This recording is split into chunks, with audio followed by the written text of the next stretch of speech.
¿Alguna vez has pensado que conocías completamente a alguien solo para descubrir que la persona que más amabas en el mundo había estado viviendo una vida entera de la que no sabías absolutamente nada? Estoy aquí parado hoy, 3 meses después de enterrar a mi esposa, y todavía no puedo creer lo que encontré en su tumba. Mi nombre es Jonathan Clark, tengo 42 años, y soy un empresario adinerado que pensaba que lo tenía todo resuelto. Tenía el matrimonio perfecto, la casa perfecta, la vida perfecta. Pero déjame contarte algo que te va a sacudir hasta lo más profundo. La perfección es solo una ilusión que creamos para evitar enfrentar la verdad. El día que fui a la tumba de Elizabeth y encontré a un jardinero llorando allí, sosteniendo un bebé en sus brazos, mi mundo entero se hizo pedazos. Y lo que descubrí esa tarde cambió todo lo que pensaba que sabía sobre el amor, la lealtad y la mujer con la que había pasado 15 años de mi vida. Necesito contarte esta historia porque me está consumiendo por dentro, y tal vez, solo tal vez, compartirla me ayude a encontrar algo de paz. O quizás te ayude a entender que las personas que amamos son capaces de cosas que jamás podríamos imaginar y que a veces las traiciones más grandes vienen envueltas en los disfraces más hermosos. Elizabeth era todo para mí. Nos conocimos en una gala benéfica en Manhattan cuando yo tenía 27 años y ella 25. Llevaba puesto este vestido verde esmeralda que hacía brillar sus ojos como piedras preciosas, y cuando me sonrió desde el otro lado de aquella sala llena de gente, sentí algo que nunca antes había sentido. No era solo atracción, aunque Dios sabe que era hermosa. Era esta sensación de reconocimiento, como si mi alma hubiera estado esperando la suya durante siglos. Sé que suena dramático, quizás hasta tonto, pero así fue exactamente como se sintió. Nos casamos un año después en una ceremonia íntima en los Hamptons, rodeados de amigos cercanos y familia. Recuerdo estar parado en ese altar, mirándola a los ojos, y pensando que era el hombre más afortunado del mundo. Ella prometió amarme para siempre, estar a mi lado en todo, y yo le creí con cada fibra de mi ser. ¿Cómo no hacerlo? Era gentil, amable, compasiva, hacía voluntariado en hospitales infantiles, donaba a incontables organizaciones benéficas, pasaba sus fines de semana ayudando en el refugio de animales local. Todos los que conocían a Elizabeth la amaban. Tenía esta manera de hacerte sentir como si fueras la persona más importante del mundo cuando hablaba contigo. Su risa podía iluminar la habitación más oscura, y su toque podía calmar cualquier tormenta que rugiera dentro de mí. Construimos una vida increíble juntos. Mis negocios eran exitosos. Viajamos por el mundo. Teníamos todo lo que el dinero podía comprar, pero lo que más atesoraba no era la riqueza ni el lujo. Eran los momentos tranquilos. Los domingos por la mañana cuando nos quedábamos en la cama, su cabeza sobre mi pecho hablando sobre nuestros sueños para el futuro. La forma en que apretaba mi mano 3 veces para decir «te amo» cuando estábamos en público. Las notas que dejaba en mi maletín antes de reuniones importantes, diciéndome que creía en mí. Esos eran los momentos que me hacían sentir verdaderamente rico. Intentamos durante años tener hijos. Elizabeth quería ser madre más que nada en el mundo. La vi sufrir mes tras mes cuando las pruebas salían negativas. Pasamos por 3 rondas de fertilización in vitro, cada una más devastadora emocionalmente que la anterior. Los médicos nos dijeron que no iba a suceder, que necesitábamos aceptar esta realidad y seguir adelante. Sugerí la adopción, la subrogación, cualquier cosa para ver esa luz maternal regresar a sus ojos. Pero Elizabeth se retrajo. Dijo que necesitaba tiempo para procesar todo, para hacer el duelo del futuro que había imaginado para nosotros. Le di ese espacio porque la amaba, porque pensé que estaba siendo comprensivo y de apoyo. Ahora me doy cuenta de que ese espacio fue donde crecieron todos los secretos. El diagnóstico de cáncer llegó de la nada, como un ladrón en la noche, robando el poco tiempo que nos quedaba. Cáncer de páncreas, en etapa 4. Las palabras del doctor se sintieron como balas atravesando mi pecho. Le dieron 6 meses, quizás menos. Recuerdo la mano de Elizabeth temblando en la mía mientras estábamos sentados en esa oficina estéril, las luces fluorescentes zumbando sobre nuestras cabezas, el olor a antiséptico quemando mis fosas nasales. Me miró con lágrimas corriendo por su rostro y susurró: «Lo siento tanto, Jonathan. Lo siento tanto». En ese momento, pensé que se estaba disculpando por enfermarse, por dejarme. La abracé fuerte y le dije que lucharíamos contra esto juntos, que no tenía nada de qué disculparse. Pero ahora esas palabras me persiguen. Ahora entiendo que se estaba disculpando por mucho más. Los siguientes 5 meses fueron un torbellino de visitas al hospital, sesiones de quimioterapia, y ver a la mujer que amaba consumirse ante mis ojos. Perdió su hermoso cabello castaño rojizo, su piel se volvió pálida y delgada como papel, su cuerpo se volvió tan frágil que tenía miedo de abrazarla muy fuerte, pero a través de todo, permaneció con gracia, dignidad, valentía. Nunca se quejó, nunca preguntó por qué yo, solo seguía diciendo que me amaba, una y otra vez, como una oración que necesitaba que yo recordara. Hacia el final, comenzó a delirar por los medicamentos para el dolor. A veces gritaba nombres que no reconocía. Hablaba de lugares donde nunca habíamos estado juntos. Las enfermeras decían que era normal, que las drogas hacían que los pacientes se confundieran. Me senté junto a su cama día y noche, sosteniendo su mano, contándole historias sobre nuestra vida juntos, recordándole todos los hermosos momentos que habíamos compartido. En su último día, estuvo lúcida por un breve momento.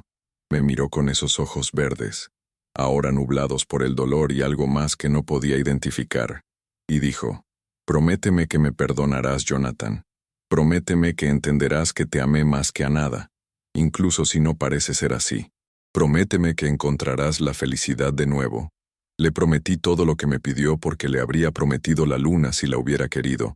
Murió esa noche cuando el sol se estaba poniendo, su mano en la mía, una sola lágrima rodando por su mejilla. Me gusta pensar que encontró paz en esos momentos finales, pero la verdad es que nunca sabré qué estaba pasando por su mente. El funeral fue asistido por cientos de personas, colegas, amigos, familiares, gente de las organizaciones benéficas que ella apoyaba. Todos tenían historias sobre cómo Elizabeth había tocado sus vidas, cómo había hecho del mundo un lugar mejor. Yo estaba allí parado con mi traje negro, aceptando condolencias, estrechando manos, interpretando el papel del viudo afligido. Y estaba afligido, que no te quepa duda. El dolor de perderla era como una herida física que no sanaba. Me moví durante las siguientes semanas como un fantasma persiguiendo mi propia vida.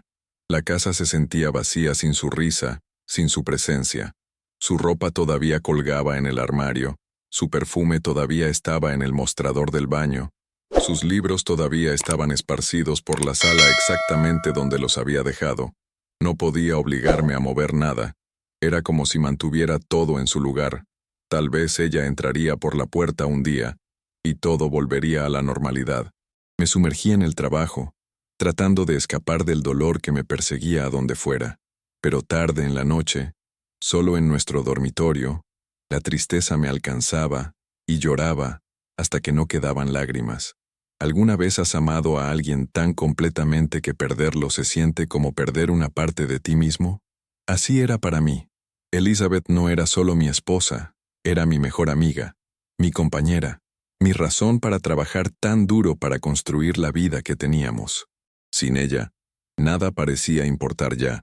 Amigos y familiares me decían que necesitaba seguir adelante, que Elizabeth querría que fuera feliz.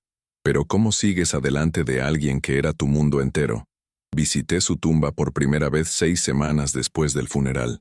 Había estado evitándolo, incapaz de enfrentar la realidad de que ella se había ido, de que su cuerpo estaba en el suelo frío en lugar de a mi lado en nuestra cama cálida. Pero esa mañana, desperté con esta necesidad abrumadora de estar cerca de ella, de decirle todas las cosas que no había dicho lo suficiente mientras estaba viva. El cementerio estaba tranquilo, pacífico.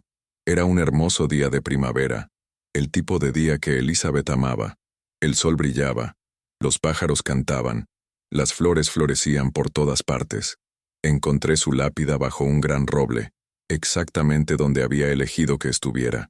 Elizabeth Marie Clark, esposa amada. Se fue demasiado pronto, pero nunca será olvidada. Me quedé allí parado durante mucho tiempo, solo mirando esas palabras grabadas en granito, tratando de dar sentido a un mundo sin ella. Le conté sobre mi día, sobre el trato comercial que había cerrado, sobre cuánto la extrañaba. Le dije que lo sentía, que no pude salvarla, que todo mi dinero y poder no significaban nada cuando se trataba de mantenerla con vida. Puse rosas frescas en su tumba, sus flores favoritas, y prometí que volvería pronto. Esa visita se convirtió en un ritual. Cada semana, iba al cementerio, a veces más seguido si estaba teniendo un día particularmente difícil. Me sentaba junto a su tumba y le hablaba, actualizándola sobre mi vida, diciéndole cuánto la amaba, pidiéndole orientación. Suena loco, lo sé, pero me traía consuelo. Me hacía sentir como si ella todavía fuera de alguna manera parte de mi vida diaria. Entonces llegó ese día 3 meses después de su muerte, el día que cambió todo. Era una tarde de martes, inusualmente cálida para principios de otoño. Había salido del trabajo temprano, sintiéndome inquieto y melancólico. Decidí visitar la tumba de Elizabeth, tal vez porque necesitaba sentirme conectado a ella, tal vez porque estaba buscando desesperadamente respuestas a preguntas que ni siquiera sabía cómo formular. Mientras me acercaba a su tumba, vi a alguien allí. Un hombre, arrodillado frente a su lápida. Al principio me molesté. Esta era mi esposa, mi tiempo con ella, y este extraño estaba invadiendo mi duelo. Pero mientras me acercaba más, noté algo que hizo que mi sangre se helara. El hombre estaba llorando, sus hombros sacudiéndose con sollozos que parecían venir de lo más profundo de su alma, y en sus brazos, envuelto en una manta azul, había un bebé. Un pequeño infante que no podía tener más de unos pocos meses. Mi primer pensamiento fue que esto debía ser algún tipo de error, que este hombre había ido a la tumba equivocada. Pero entonces lo escuché hablar, y las palabras que dijo hicieron que mi corazón dejara de latir. «Lo siento tanto, Elizabeth», susurró, su voz quebrándose con emoción. «Lo siento tanto, no pude protegerte. Lamento tanto que no estés aquí para verlo crecer. Tiene tus ojos, ¿sabes? Cada vez que lo miro te veo a ti». Me quedé congelado, incapaz de moverme, incapaz de respirar, incapaz de procesar lo que estaba escuchando. Este hombre conocía a mi esposa. Este hombre se estaba disculpando con ella. Este hombre tenía un bebé que tenía sus ojos. El mundo comenzó a girar a mi alrededor, y tuve que agarrarme de un árbol cercano para mantenerme firme. ¿Quién era este hombre? ¿Cuál era su conexión con Elizabeth? Y más importante aún, ¿de quién era el bebé que estaba sosteniendo? El jardinero. Después supe que su nombre era Miguel Santos. Debió haber sentido mi presencia porque se dio la vuelta. Su rostro estaba lleno de lágrimas, sus ojos rojos e hinchados de llorar. Era más joven que yo, tal vez de 30 y tantos años, con cabello oscuro y rasgos amables. Cuando me vio parado allí, el color se fue de su rostro. Sabía quién era yo. Pude ver el reconocimiento en sus ojos, seguido inmediatamente por miedo y algo que parecía culpa. «Señor Clark», dijo, su voz apenas por encima de un susurro. Se puso de pie rápidamente, acunando al bebé protectoramente contra su pecho. «No sabía que vendrías. Lo siento. Me iré». Pero no podía dejarlo ir. No ahora. No cuando claramente sabía algo sobre Elizabeth que yo no sabía. No cuando estaba parado en la tumba de mi esposa con un bebé que supuestamente tenía sus ojos. Mi voz salió más dura de lo que pretendía, afilada por la confusión y una creciente sensación de pavor. «¿Quién eres? ¿Cómo conocías a mi esposa?» Miguel miró al bebé en sus brazos, luego de vuelta a mí. Pude verlo luchando con algo, sopesando sus opciones, decidiendo cuánto decirme. El silencio se extendió entre nosotros, pesado con verdades no dichas. Finalmente, habló, y sus palabras fueron como un cuchillo retorciéndose en mi corazón ya roto. «Señor Clark, creo que necesitamos hablar, pero no aquí, no así. Su esposa, ella me hizo prometer que no le diría, pero ya no puedo seguir cargando esto solo. Usted merece saber la verdad. La verdad. ¿Qué verdad podría este extraño posiblemente contarme sobre la mujer con la que había pasado 15 años de mi vida? ¿Qué secretos había estado guardando Elizabeth? ¿Y por qué este bebé, este niño inocente durmiendo pacíficamente en los brazos de Miguel, Se sentía como la respuesta a preguntas que tenía terror de hacer. Acordamos encontrarnos en una cafetería cerca del cementerio. Durante todo el camino hasta allá, mi mente estaba acelerada con posibilidades, cada una más perturbadora que la anterior. ¿Era este hombre el amante de Elizabeth? ¿Era el bebé de ella? ¿Había estado viviendo algún tipo de doble vida de la que no sabía nada? El pensamiento me enfermó físicamente, pero me obligué a mantener la calma, a escuchar lo que Miguel tenía que decir antes de sacar conclusiones. La cafetería estaba casi vacía, solo unas pocas personas dispersas en diferentes mesas, absortas en sus laptops y conversaciones. Nos sentamos en un rincón, lejos de todos los demás. Miguel tenía el portabebés con él, y no podía dejar de mirar al niño. Era hermoso, con una cabeza llena de cabello oscuro y, incluso dormido, podía ver sus pequeños rasgos. Mis manos temblaban mientras las envolvía alrededor de mi taza de café, tratando de anclarme en algo sólido, algo real. Dime todo, dije, mi voz apenas controlada. Y no te dejes nada fuera. Necesito saber. Miguel respiró hondo, y pude ver lágrimas formándose en sus ojos otra vez. Miró al bebé, luego a mí, y supe que lo que fuera que estaba a punto de decir destruiría la imagen que tenía de mi matrimonio, de mi esposa, de todo lo que pensaba que sabía sobre mi vida. Señor Clark trabajaba como jardinero en los jardines botánicos, donde su esposa hacía voluntariado. Así fue como nos conocimos hace unos 4 años. Ella venía cada semana para ayudar con el programa para niños, enseñándoles sobre plantas y naturaleza. Nos hicimos amigos. Era tan amable, tan genuina. Siempre se detenía a hablar conmigo. Preguntaba sobre mi vida, mi familia en México. Estaba pasando por un momento difícil. Mi esposa me había dejado, se había ido de vuelta a México con nuestra hija. Estaba solo en este país, trabajando 2 empleos solo para enviar dinero a casa, esperando que tal vez algún día regresaran a mí. Hizo una pausa, tomando un sorbo de agua, reuniendo el coraje para continuar. Me senté allí, mi corazón latiendo con fuerza, temiendo lo que vendría después. Elizabeth y yo nos unimos por nuestro dolor. Ella me contó sobre las luchas de fertilidad, sobre cuánto quería ser madre. Yo le conté sobre extrañar a mi hija, sobre el vacío de estar separado de tu hijo. Entendíamos el dolor del otro de una manera que otros no podían. Nunca fue romántico, señor Clark. Necesito que entienda eso. Yo amaba a mi esposa, a pesar de todo, y Elizabeth lo amaba a usted. Hablaba de usted todo el tiempo, sobre cuánto significaba para ella, sobre la vida que habían construido juntos. Quería creerle, pero el bebé durmiendo entre nosotros sugería una historia diferente. Entonces, ¿qué es esto?, pregunté señalando al niño. Si no fue romántico, ¿por qué estás aquí llorando en la tumba de mi esposa con un bebé que tiene sus ojos? El rostro de Miguel se desmoronó, y nuevas lágrimas comenzaron a fluir. Porque este es mi hijo, señor Clark. Su nombre es Daniel, y la razón por la que tiene los ojos de Elizabeth es porque ella es su madre.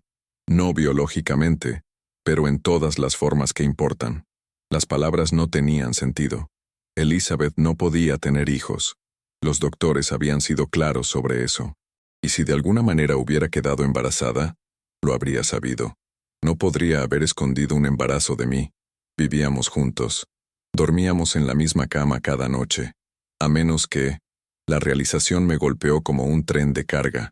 El último año, susurré, mi voz hueca, cuando comenzó a pasar más tiempo en los jardines, cuando dijo que necesitaba enfocarse en ayudar a otros para lidiar con su duelo sobre no poder tener hijos. ¿Fue entonces cuando esto sucedió? Miguel asintió, sus manos temblando mientras metía la mano en su bolsillo y sacó su teléfono. Necesito mostrarle algo. Elizabeth me hizo prometer que le daría esto si algo le pasaba. Lo he estado cargando durante meses, sin saber si debía respetar sus deseos o dejarlo vivir en paz. Pero al verlo en su tumba hoy, me di cuenta de que usted merece saber, merece entender por qué hizo lo que hizo.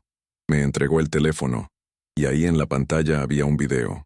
El rostro de Elizabeth llenaba la pantalla, y solo verla viva otra vez, ver su sonrisa, escuchar su voz, rompió algo dentro de mí que no sabía que podía romperse aún más. Presioné reproducir, y mi esposa comenzó a hablar.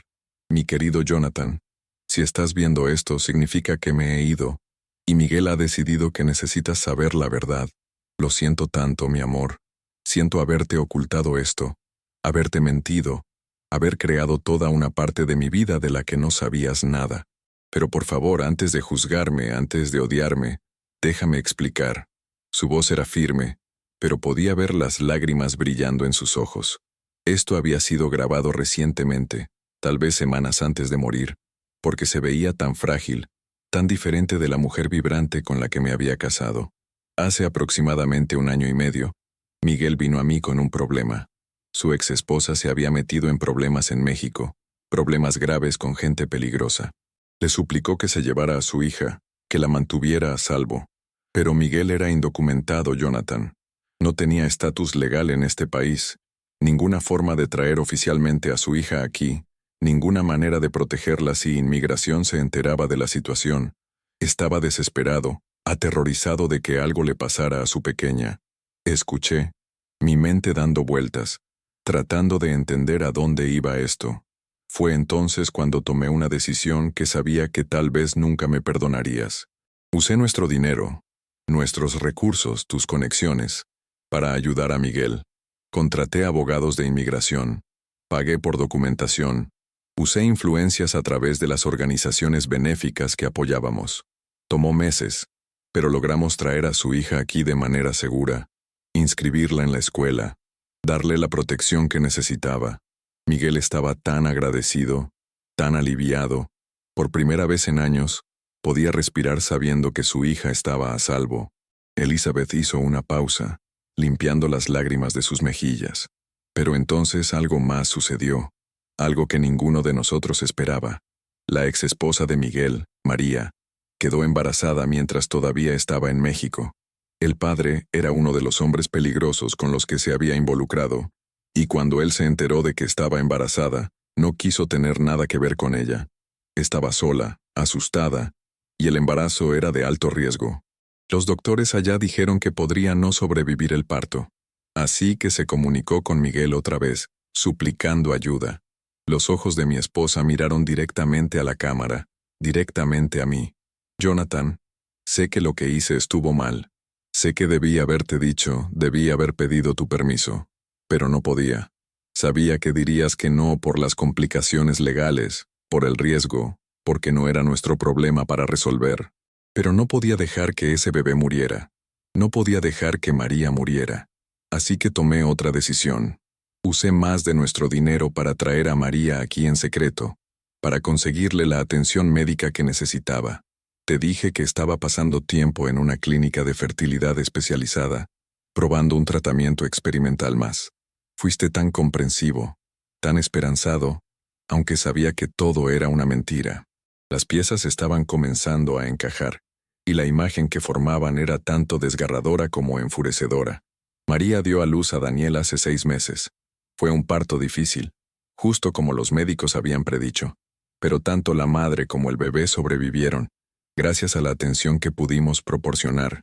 Yo estuve ahí, Jonathan. Estuve en esa sala de partos, sosteniendo la mano de María, guiándola a través de las contracciones, limpiando sus lágrimas. Y cuando ese bebé vino al mundo, cuando lo sostuve por primera vez, algo dentro de mí cambió. Era tan pequeño, tan perfecto, tan inocente, y por primera vez desde que comenzaron nuestras luchas de fertilidad, sentí que tal vez podría ser madre después de todo, aunque no de la manera que había imaginado originalmente. La voz de Elizabeth se quebró, y tuvo que hacer una pausa para recomponerse. Pero entonces vino el diagnóstico de cáncer, y de repente, todos los planes que habíamos hecho se vinieron abajo. Se suponía que María se quedaría aquí, criaría a Daniel con el apoyo de Miguel. Yo iba a ayudarlos, ser como una tía para este niño, verlo crecer. Pero mi enfermedad lo cambió todo. María entró en pánico. Era indocumentada. Tenía miedo de ser atrapada, aterrorizada de lo que pasaría si inmigración la encontraba. Contra los deseos de Miguel, contra mi consejo, huyó de regreso a México hace 2 meses, dejando a Daniel con su padre. Las lágrimas corrían por mi rostro ahora mientras veía desarrollarse la confesión de mi esposa. Miguel está tratando de hacer lo correcto, tratando de criar a su hijo solo mientras trabaja múltiples empleos. Pero es tan difícil, Jonathan. Está exhausto, abrumado, apenas aguantando. Y yo me estoy muriendo, incapaz de ayudar más, incapaz de estar ahí para este niño que he llegado a amar como si fuera mío. Elizabeth se inclinó más cerca de la cámara, su expresión intensa, suplicante. Te estoy pidiendo, te estoy rogando, que me perdones por las mentiras. Pero más que eso, te estoy pidiendo que los ayudes. Miguel es un buen hombre que cometió errores tratando de proteger a sus hijos. Daniel es un bebé inocente que merece una oportunidad de tener una buena vida. Tienes los recursos, el poder, las conexiones para ayudarlos de maneras en que yo ya no puedo. Por favor, Jonathan, por favor no dejes que mi muerte sea el fin de mi capacidad para hacer el bien en este mundo. Ayúdalos. No por mí, no por Miguel, sino por Daniel. Por ese hermoso bebé que no tiene idea de lo complicado que es el mundo, que solo necesita amor y estabilidad y una oportunidad de prosperar. Extendió la mano hacia la cámara, como tratando de tocarme a través del tiempo y el espacio. Te amo, Jonathan Clark. Te he amado desde el momento en que te conocí hasta mi último aliento. Todo lo que hice, cada mentira que conté, fue porque estaba tratando de llenar el vacío que nuestra falta de hijos creó en mí. Sé que eso no lo excusa, pero espero que te ayude a entender. Merecías mejor que los secretos que guardé. Merecías una esposa que fuera honesta y abierta. Lamento tanto no haber podido ser eso para ti. El video terminó, y me quedé sentado allí en esa cafetería, lágrimas corriendo por mi rostro, toda mi visión del mundo hecha pedazos. Miguel me estaba mirando cuidadosamente, claramente temeroso de cómo reaccionaría. El bebé se había despertado y estaba haciendo suaves sonidos de arrullo, completamente ajeno a la devastación emocional que sucedía a su alrededor. Miré a este niño. Realmente lo miré por primera vez. Elizabeth había tenido razón. Tenía ojos que se parecían a los de ella. Ese mismo tono de verde, ese mismo brillo. Pero no era la biología lo que los conectaba. Era el amor, puro y simple. Mi esposa había amado a este bebé. Había ayudado a traerlo al mundo. Había querido protegerlo y darle una vida mejor. Y ahora me estaba pidiendo que continuara ese trabajo, que fuera el hombre que ella creía que podía ser. Parte de mí quería estar enojado, enfurecerme por la traición, exigir por qué no había confiado en mí lo suficiente como para incluirme en estas decisiones. Podríamos haber ayudado a Miguel juntos, legalmente, apropiadamente. Podríamos haber navegado las complicaciones como equipo en lugar de que ella cargara con este peso sola. Pero otra parte de mí, la parte que había amado a Elizabeth con cada fibra de mi ser, entendía. Entendía la necesidad desesperada de importar, de hacer una diferencia, de llenar el vacío que la infertilidad había creado en su corazón. Entendía el instinto maternal que la había llevado a ayudar a María, a estar ahí para el nacimiento de Daniel, a amar a este niño aunque no fuera suyo. Entendía porque había visto ese dolor en sus ojos durante años. Me había sentido impotente para arreglarlo. La había visto hacer el duelo por los hijos que nunca tendríamos. Dime qué necesitas. Finalmente le dije a Miguel, mi voz áspera con emoción. Dime cómo puedo ayudar. El alivio en su rostro fue inmediato y abrumador. Señor Clark, no espero que haga nada. Sé que esto es mucho para procesar. Solo pensé que debería saber la verdad sobre lo que Elizabeth hizo, sobre por qué pasó tanto tiempo lejos de usted en esos últimos meses. Estaba tratando de ayudar a mi familia, y estaré por siempre agradecido por eso. Pero sacudí la cabeza. Elizabeth me pidió que te ayudara, y no voy a defraudarla. No en esto. Puedo estar enojado por las mentiras, confundido sobre todo lo que me ocultó, pero no puedo ignorar su último deseo. Así que dime, ¿qué necesitan tú y Daniel? Durante la siguiente hora, Miguel me contó todo. Explicó su estatus migratorio, los desafíos que enfrentaba tratando de trabajar y cuidar a un infante, el miedo con el que vivía cada día de que algo saliera mal. Me contó sobre María, sobre la situación peligrosa en México, sobre la imposibilidad de que ella regresara de manera segura. Me mostró fotos de su hija, la primogénita de Miguel, una hermosa niña llamada Sofía, que ahora estaba inscrita en la escuela primaria aquí, tratando de adaptarse a un nuevo país y un nuevo idioma mientras procesaba el trauma de todo por lo que había pasado. Escuché todo, y tomé una decisión que sabía cambiaría la trayectoria de mi vida. Los ayudaría, no solo con dinero sino con todo lo que tenía a mi disposición. Contrataría a los mejores abogados de inmigración, conseguiría a Miguel estatus legal, me aseguraría de que ambos niños estuvieran protegidos y cuidados. Haría esto porque Elizabeth me lo había pedido, sí, pero también porque era lo correcto. Estos niños eran víctimas inocentes de circunstancias más allá de su control, y merecían una oportunidad de una vida mejor. Los siguientes meses fueron un torbellino de procedimientos legales, papeleo, reuniones con abogados y funcionarios de inmigración. Usé cada conexión que tenía, llamé a cada favor, gasté el dinero que fuera necesario para hacer las cosas bien. No fue fácil, y hubo momentos en que cuestioné mi cordura, cuando me preguntaba si estaba haciendo esto por compasión genuina o solo tratando de mantenerme de alguna manera conectado a Elizabeth a través de su misión final. Pero cada vez que sostenía a Daniel, cada vez que veía la sonrisa de Sofía cuando Miguel la recogía de la escuela, sabía que estaba haciendo lo correcto. Estos niños, de alguna manera, se habían convertido en parte de mi proceso de sanación, una forma de transformar mi dolor en algo positivo y significativo. Instalé a Miguel en un mejor apartamento. Lo ayudé a conseguir empleo legítimo con beneficios.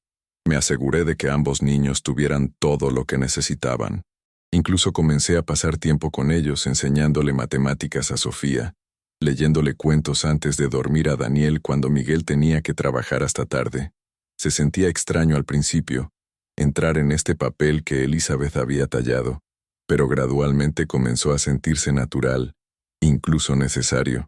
Miguel y yo desarrollamos una amistad improbable, unidos por nuestro amor compartido por Elizabeth y nuestro compromiso mutuo con el bienestar de estos niños. Me contó más historias sobre mi esposa, cosas que no había sabido, lados de ella que no había visto.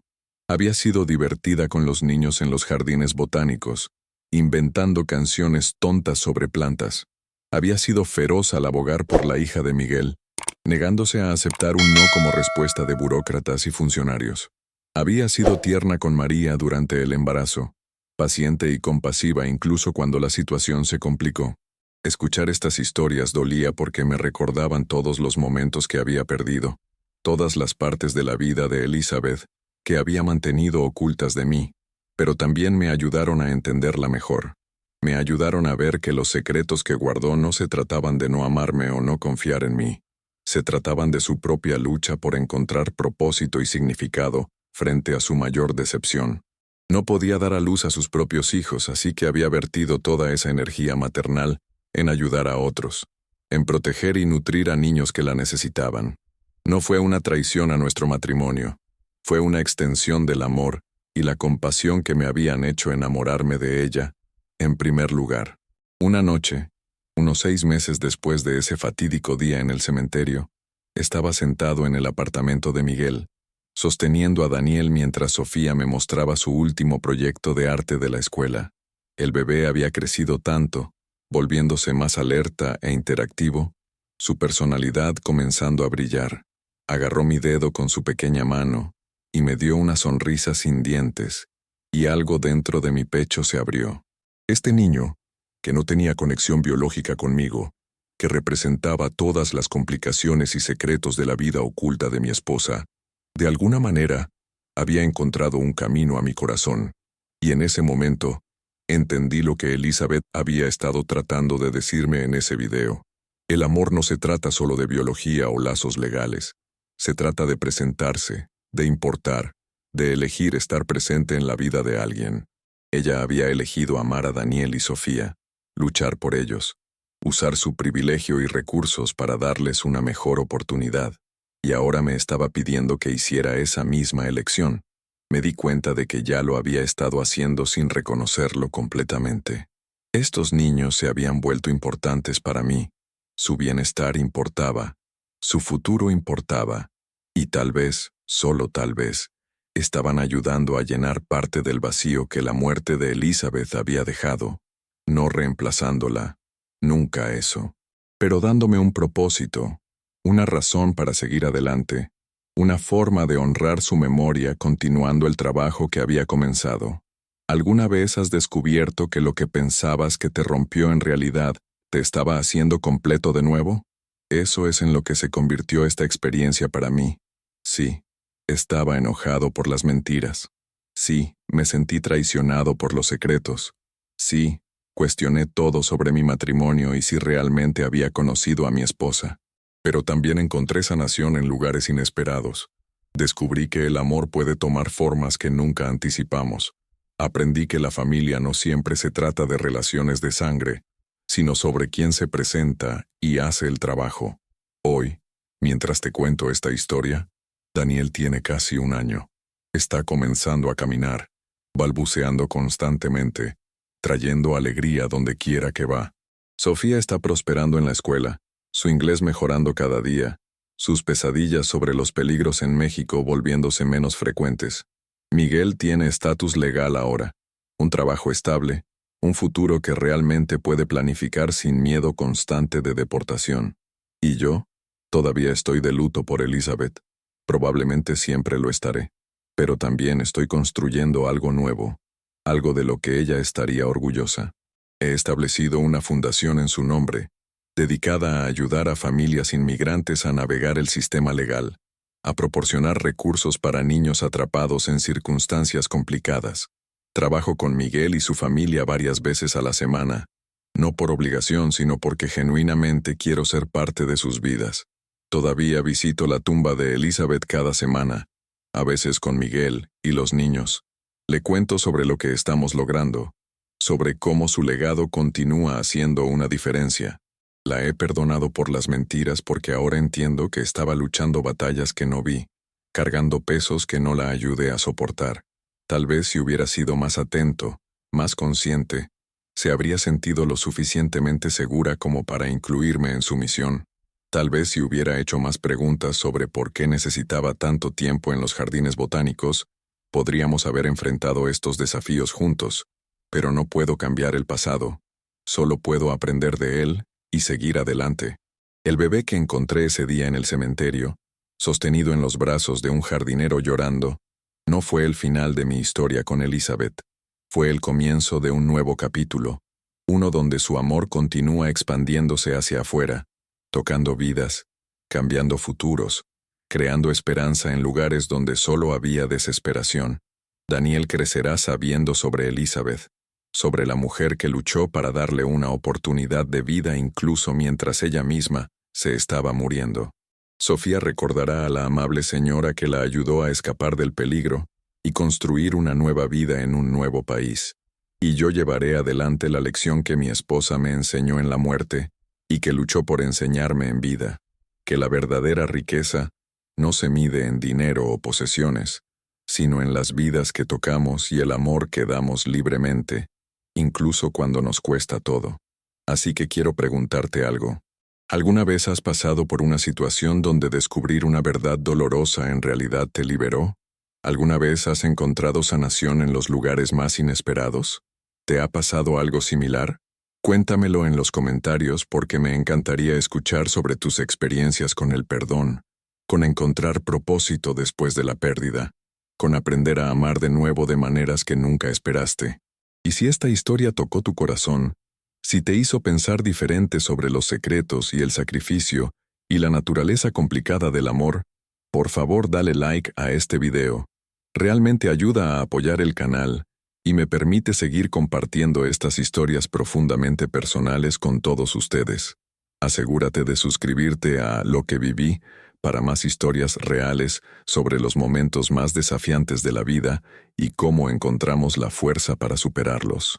Activa la campanita de notificaciones para que nunca te pierdas una nueva historia, porque te lo juro, el viaje no termina aquí. Hay más verdades por descubrir, más lecciones por aprender, más formas en que la vida nos sorprende cuando menos lo esperamos.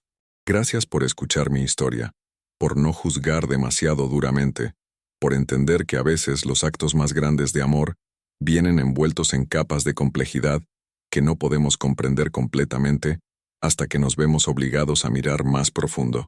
Elizabeth puede haberse ido, pero su impacto en este mundo, en mi vida, en la familia de Miguel, continúa creciendo y evolucionando. Y tal vez esa sea la verdadera medida de una vida bien vivida, no en cuán perfectamente vivimos, sino en cuánto amor dejamos atrás, incluso en medio de nuestras imperfecciones y errores. Cuídense, cuídense unos a otros, y recuerden que las personas que amamos, a menudo, están luchando batallas de las que no sabemos nada. Sean amables, sean pacientes, estén dispuestos a perdonar, porque nunca saben cuándo podrían necesitar esa misma gracia extendida hacia ustedes.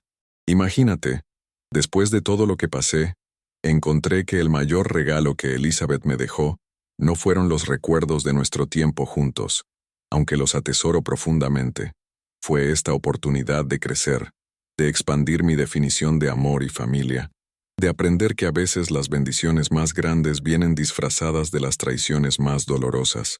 Y ahora, cada vez que miro a Daniel sonreír o escucho a Sofía reír, siento que Elizabeth está ahí, orgullosa de lo que hemos construido en su nombre, en paz sabiendo que su amor sigue haciendo del mundo un lugar mejor, un niño a la vez.